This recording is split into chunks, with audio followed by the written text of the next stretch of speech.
Suzuki Gixxer monotone বাইকের fuel ট্যাঙ্কে ২-৩ মাসের ভিতরেই জং ধরে এটার অবস্থা একেবারে খারাপ হয়ে যায়। তো গাইস, এটার ফুয়েল ট্যাঙ্কে জং ধরা শুরু হইলে তো এটা কিন্তু আর কোনোভাবেই ঠিক হয়ে যায় না, ভালোও করা যায় না। তো এটা ঠিক করার একমাত্র উপায় হচ্ছে গাইস এটার ফুয়েল ট্যাঙ্কটা চেঞ্জ করা। জিক্সার মনোটন বাইকের আরও বড় ধরনের একটা সমস্যা হচ্ছে এটার কার্বোরেটর গাইস যদি একবার সমস্যা দেখা দেয় তাহলে গাইস এটা ২-৩ মাস পর পর বারবার এটার কার্বোরেটরটা ওয়াশ করা লাগে। তো এটা যদি আপনি ওয়াশ না করেন তাহলে গাইস আপনি এই বাইকটা চালাইতেই পারবেন না। জিক্সার মনোটন বাইকের ব্রেকিং সিস্টেম এতটাই খারাপ যে এটার পিছনে যে ডাম ব্রেকটা ইউজ করা হয়েছে তো এই ব্রেকটা সেরকম কোনো কাজেই দেয় না। এক কথায় গাইস, এটার পিছনে যে ডাম ব্রেকটা ইউজ করা হয়েছে তো এটার পারফরমেন্স খুবই খারাপ, ব্রেক করার সাথে সাথে চাকা স্কিড করে যায়। জিক্সার মনোটন বাইকটা যখন আপনি টানা ৭০ থেকে ৮০ কিলো বা ১০০ কিলোমিটার আপনি রাইড করবেন তারপর দেখবেন বারবার এটার স্টার্ট বন্ধ হয়ে যাইতেছে আর বাইকটা স্টার্টিংয়ের খুবই প্রবলেম, স্টার্ট তারপর নিতেই চাইবে না। জিক্সার মনোটন বাইকের মাইলেজ শুরুর দিকে ভালো হইলেও ২-১ বছর চালানোর পরে তো এটার মাইলেজ ড্রপ করে নাকি গাইস ২৫-৩০-এর মধ্যে চলে আসে। জিক্সার মনোটন বাইকে যে পেইন্টিং ইউজ করা হয়েছে মানে কালার ইউজ করা হয়েছে তো আপনি যদি গ্লোসি ব্ল্যাক বাইকটা ইউজ করে থাকেন তাহলে গাইস আপনি দেখবেন এই বাইকের ফুয়েল ট্যাঙ্কে একটু হাত দিয়ে যদি আপনি একটু ঘষা মাজা করেন তো কোনো নেকড়ে টেকড়ে দিয়ে যদি এটা একটু মোছামুছি করেন তাহলে দেখবেন যে হাতেরও দাগ পড়ে গেছে আর সেই নেকড়েরও অনেক দাগ পড়ে গেছে। এক কথায় গাইস এটার কালার কোয়ালিটি খুবই বাজে। গাইস, এই বাইকে যে পিলিয়ন সিটটা আছে তো এটা সামনের দিকে হালানো আর এই সিটটা প্রচুর পরিমাণে শক্ত।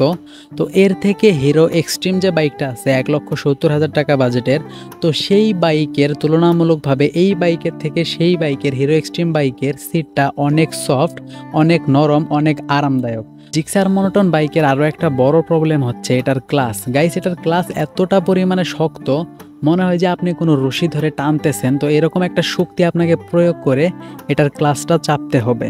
তারপর গাইস, জিক্সার মনোটন বাইকের আরও একটা বড় প্রবলেম হচ্ছে এটার গিয়ার লিভার। তো এটার গিয়ার যে শিফটারটা আছে গিয়ার কমাইতে আর বাড়াইতে গাইস আপনার পায়ের অবস্থা একেবারে খারাপ হয়ে যাবে। এটার গিয়ার কমাইতে আর বাড়াইতে গাইস এত পরিমাণে শক্তি প্রয়োগ করা লাগে যেটা গাইস আপনাদের বলে আমি বোঝাইতে পারবো না।